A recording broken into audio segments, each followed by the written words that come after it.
Assalamualaikum warahmatullahi wabarakatuh. Sobat Republika, saya sekarang sedang di depan salah satu kampus tertua di Jerman, di Humboldt University, Berlin. Ilmuwan Albert Einstein pernah mendapat gelar guru besar di sini, Humboldt University. Dan istimewanya sekarang saya sedang bersama guru besar Universitas Islam Indonesia yang juga rektor UI. Beliau sedang bersama Republika di Berlin, Jerman. Selamat sore waktu Berlin, selamat menjelang malam Selamat Pak sore, Fatul. Mas Huda. Iya. Pak, kita kebetulan sedang berada di salah satu universitas tertua di Jerman. Yang menarik adalah Islam dulu pernah berjaya di abad pertengahan, ada Persis ya. Al-Khawarizmi, Al-Kindi, Betul, Ibnu betul, Sina, ya. macam-macam ketika jaya di masa itu. Tapi pada hari ini kita tahu dan kita harus mengakui bahwa sains dan teknologi itu lebih berkembang di barat, Pak. Apa Betul. yang sebenarnya terjadi dalam peralihan itu, Pak? Mas Huda, kita bisa melihat dari perspektif waktu ya. Abad 8 ada perubahan yang besar-besaran, dan ada sebuah gerakan saat itu ketika Daulah Abbasiyah. Salah satunya adalah penerjemahan teks mulai pertengahan abad 8 sampai akhir abad 10. Dan itu ada penerjemahan luar biasa, banyak teks dari bahasa non-Arab seperti Persia, Yunani, dan lain-lain diterjemahkan. Supaya apa? Supaya bisa diakses. Dan ketika bisa diakses, maka itu akan menjadi basis pengembangan pengetahuan yang lebih maju lagi. Nah, menariknya adalah bahwa pada saat itu sains dan saintis sangat dihargai, sangat dihargai. Sehingga misalnya penerjemah paruh waktu pada saat itu mendapat gaji per bulan 500 dinar. 500 dinar, satu dinar itu 4,25 gram emas. Jadi hampir 2 kilo lebih. 2 kilo lebih per bulan. per bulan. Bayangkan. Iya. 2 kilo hari ini 2 miliar Betul. setengah. Per bulan untuk penerjemah Hampir 5 penuh miliar. waktu. Penuh waktu. Ya. Dan itu tidak hanya untuk yang muslim, yang non muslim pun juga penghargaannya sama. Karena saat itu ketika rumah kebijaksanaan Darul Hikmah itu didirikan, semua bergerak di sana. Lintas agama muncul di sana. Dan pada saat itu dukungan pendanaan sangat luar biasa. Tidak hanya punggawa daulah, tapi juga militer mendukung, terus kemudian saudagar mendukung, pemilik tanah mendukung. Mengapa mereka mendukung? Karena mereka merasakan manfaat dari sains. Diterjemahkan, mereka membaca, mengakses, mendapatkan manfaat, akhirnya mereka mendukung terus. Dan gerakan itu terjadi 2 abad. 200 tahun sangat panjang. Nah, terus kemudian memang akhirnya bergerak terus. Yang menarik, pada abad 11 terjadi kemunduran. Sejarawan namanya sepakat pada abad 11. Apa sebabnya? Sebabnya beragam teori muncul. Misal ada yang mengatakan pada saat itu ada krisis ekonomi di Irak. Ya, dan itu menjadikan dukungan pendanaan berkurang. Akibatnya apa? Para saintis keluar dari pusat-pusat pengembangan ilmu pengetahuan saat itu ke banyak negara. Terpecah, Pak. Terpecah, sehingga dukungan dana turun, sekaligus juga komunikasinya menjadi terhambat kan. Yang tadinya ngumpul gitu menjadi terhambat.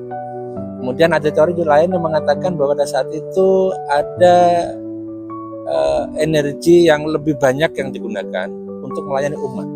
Karena umat Islam semakin banyak. Oke, dari semula untuk mengembangkan sains, ini untuk melayani umat yang semakin banyak. Fokusnya sudah berbeda, Pak. Betul. Ada juga yang mengatakan pada saat itu sibuk karena ada perang salib. Ya kan? Ya, betul.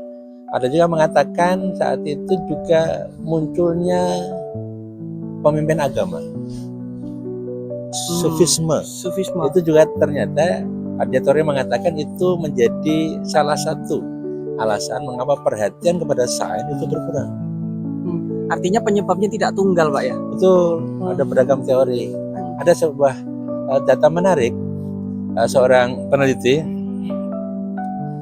waktu dia kuliah di Harvard, dia mengumpulkan data dari sekitar 13 juta lah, koleksi yang ada di Harvard saat itu pada tahun 2016.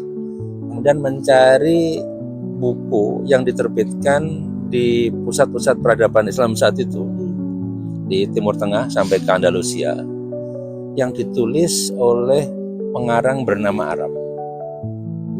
Tidak harus Muslim kan? Ya. Yang terbit antara tahun 800 sampai 1500. Ditemukan sekitar, saya agak lupa pastinya, mungkin sekitar 23.000 buku atau 13.000 buku yang melibatkan sekitar 4.000 pengarang. Nah, yang menarik adalah dipetakan berapa jumlah buku tentang agama, berapa buku tentang sains. Nah, sebelum abad 11, buku tentang sains itu jauh lebih banyak dibandingkan buku tentang agama. Menarik gitu, Kan? Pak.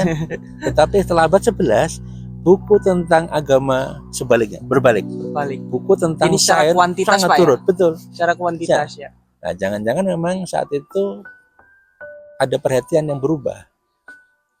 Fokusnya memang berubah. Pengembangan ilmu agama dan ada perhatian yang turun untuk pengembangan sains. Iya, ya. Artinya sekali lagi bahwa penyebabnya tidak satu, tidak Betul, tunggal. betul, Artinya bahwa mungkin saja itu hari ini betul. bisa kembali. Kira-kira kalau menurut Pak Fathul, apa Pak yang bisa kira-kira mengembalikan kejayaan sains Islam pada masa itu, Pak? Ya, mungkin beberapa bisa kita angkat untuk didiskusikan. Yang pertama adalah bahwa perhatian umat Islam kepada sains, penghargaan kepada sains dan saintis ini perlu dikembalikan. Jadi sains, penghargaan itu terhadap guru, pengajar, termasuk itu betul. Termasuk juga dalam tindakan sehari-hari kan, di pemerintahan, di proses bisnis. Jadi didasarkan pada sains. Itu kan masalah pola pikir ya.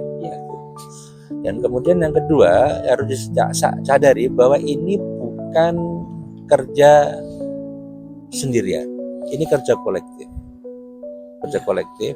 dan bukan kerja eksklusif. Artinya harus banyak pihak yang terlibat, Pak. Betul. Nah, sebetulnya kan peradaban Islam yang disebut, yang kita baca dalam buku teks itu kan label yang diberikan oleh sejarawan. Pada saat itu mereka tidak nyebut ini peradaban Islam. Iya. Maksudnya. Karena yang terlibat banyak termasuk yang non-Muslim. Iya. Artinya apa? Ya, kita harus terbuka. Bisa mengembangkan ilmu dari mana saja. Jadi tidak eksklusif. Ini penting. Kita juga harus membuka diri terhadap masukan dari luar itu, Pak ya. Persis. Dan ujungnya sebetulnya bukan dominasi, tapi kesetaraan. Kesetaraan ini berarti bagaimana peradaban umat Islam, kita nyebutnya seperti itu mungkin ya, itu sanggup menjadi tuan rumah yang mumpuni di rumahnya sendiri, sekaligus menjadi tamu terhormat di depan peradaban lain. Nah, harus seperti itu berpikirnya. Jadi tidak lagi kita harus mendominasi, kita harus pergi sendiri, sehingga kerjasama menjadi penting. Keterlibatan banyak. Betul. Dan kita menjadi lokomotifnya gitu, Pak. Persis. Artinya siapapun bisa saling mendorong dan mendukung, sehingga tidak kemudian dia atau mereka dan kita. Menarik sekali. Ya. Sehingga bisa menuntut ilmu dari manapun. Begitu Sobat Republika, bincang-bincang saya dengan Pak Fathul Wahid, Rektor UII di depan salah satu kampus tertua di Berlin, Jerman. Terima kasih. Assalamualaikum warahmatullahi wabarakatuh.